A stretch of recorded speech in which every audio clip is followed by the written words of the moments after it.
कैसे हैं मेरे प्यारे बच्चों। ईश्वर की कृपा से आप सारे अच्छे होंगे और मैं भी बिल्कुल एकदम ठीक हूँ। तो हम घन और घनमूल का अगला पार्ट लेकर आपके सामने हाजिर हैं।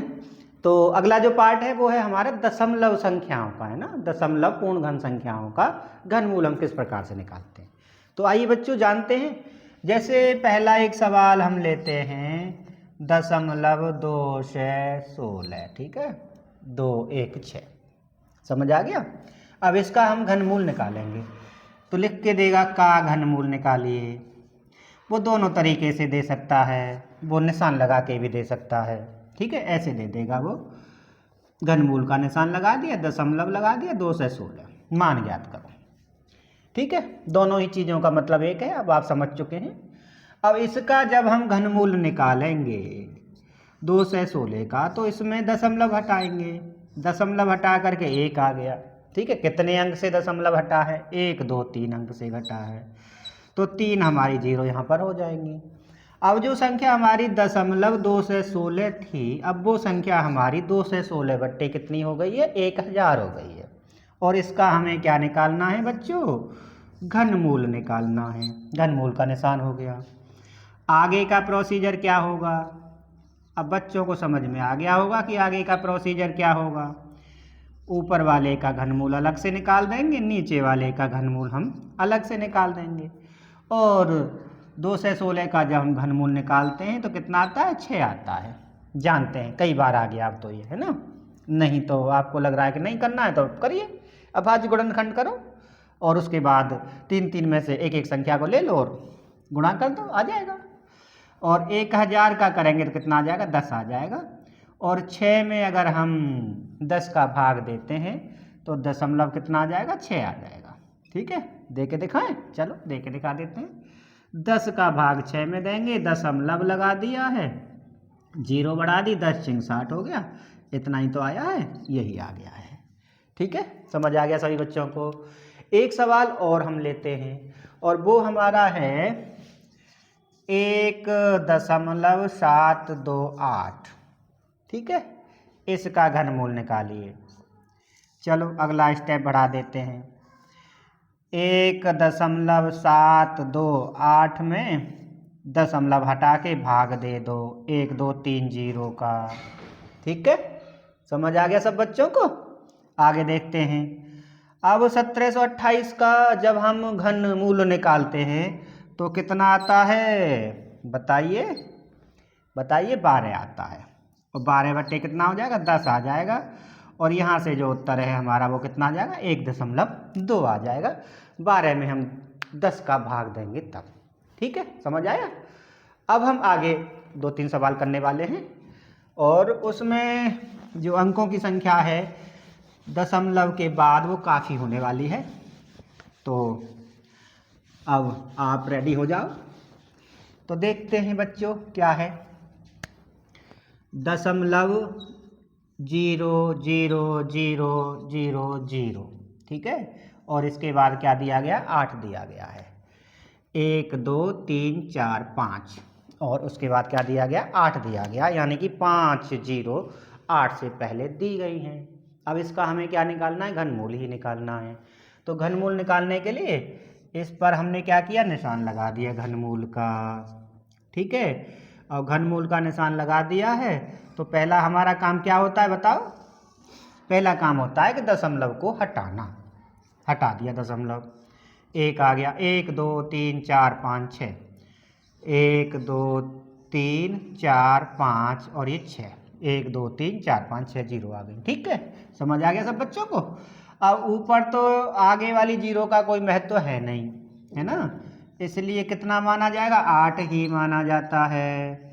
और नीचे वाला जो दिया गया है उसको एक बार दोबारा से लिख देते हैं। 1 2 3 4 5 और ये 6 हो गया, ठीक। अब हम 8 का जब घनमूल निकालते हैं कितना आता है बताओ? 2 आता है। और यहाँ 3 0 और ये 3 0 आया समझ में? 3 0 3 0, तो 1 के आगे कितनी आ जाएंगी? 2 0 आ जाएंगी। 3 0 में से 1 0 ले ली, इस 3 0 में से 1 0 ले ली, तो कितना आ जाएगा? ये आ जाएगा 100, ठीक है। अब हमें क्या करना है? 100 का भाग देना है, किस में देना है, 2 में भाग देना है, दशमलव लगा दिया, 0 बढ़ा दी, नहीं जा रहा है, 1 0 और बढ़ा दी, नहीं जा रहा है, तो यहाँ पर 0 आ जाएगा, 100 दूनी कितना हो जाता है, 2 से आ जाता है, तो यहाँ से हमारा जो उत्तर है 0.02 आ जाता है। ठीक है, समझ आ गया सारे बच्चों को। अब थोड़ी सी संख्या हमारी बड़ी होने वाली हैं। ठीक है, 42.875, 42.875। इस संख्या का अगर हमें घनमूल निकालना है तो किस प्रकार से निकालेंगे। ठीक है प्यारे बच्चों, तो यहाँ से हम लिख देते हैं 42.875 का घनमूल निकालिए। ठीक है, का घनमूल ज्ञात करो। चलो कोई नहीं, ठीक है, तो यहाँ से हमारा प्रोसीजर तो वही होने वाला है कि हमें सबसे पहले क्या करना है, दशमलव का अंक हटाना है, दशमलव हटाना है, अंक नहीं। ठीक है, 875 पहले लिख दिया, इसके बाद नीचे क्या लगा दिया, 1000 लगा दिया, क्योंकि 3 अंक पे दशमलव है ना, तो 1000 ही तो आएगा। अब इसका हमें क्या निकालना है, घनमूल निकालना है। अब घनमूल के लिए वही प्रक्रिया होने वाली है, ऊपर वाली संख्या का, है ना, ऊपर वाली संख्या का ऊपर घनमूल निकाल लीजिए और नीचे वाली संख्या का नीचे घनमूल निकाल लीजिए। ठीक है, नीचे वाली संख्या का तो हमें पता है कितना आएगा, 10 आएगा, है ना। ऊपर वाली संख्या के हम क्या करेंगे, अभाज्य गुणनखंड करने वाले हैं। 42,825 के हम क्या करने वाले हैं, अभाज्य गुणनखंड करने वाले हैं। ठीक है, तो 4 और 2 6, 6 और 8 कितने होते हैं, 14 होते हैं, 14 और 12 20,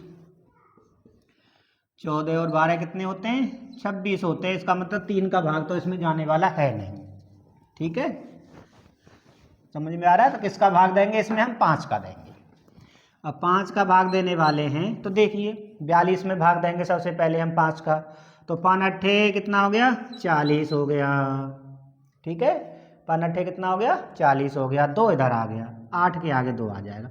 42 में भाग देने पर 40 आया, और 42 में से 40 घटाएंगे 2 आएगा, 2 8 के आगे आ जाता है। ठीक है, और 2 जब 8 के आगे आ गया तो वो 28 बन गया। अब 28 में 5 का भाग देना है हमें, तो 5 पंजे कितना हो जाएगा, 25 हो जाएगा। 5 पंजे 25 हो गया, 3 आ जाएगा, 3 इधर आ जाएगा, तो 37 बन जाएगा। और 37 बनने पर 5 सत्ते 35 हो जाता है। ठीक है, 2 और 5 पंजे कितना हो गया, 25 हो गया। फिर 5 से देते हैं, 5 एकम 5 आ गया, 3 इधर आ गया, तो 5 सत्ते 35 हो गया, पूरा हो गया। 7 में देंगे 5 एकम 5 और 5 25। फिर 5 से देते हैं, 5 तिया 15। ठीक है, 5 तिया 15, 1 आ जाएगा, 5 चौका 20 हो जाएगा, 1 आ जाएगा, 5 तिया 15 आ जाएगा, 343 आ गया भाई। 343 में तो सिर्फ 7 का ही भाग जाता है, क्योंकि ये 7 का घन है।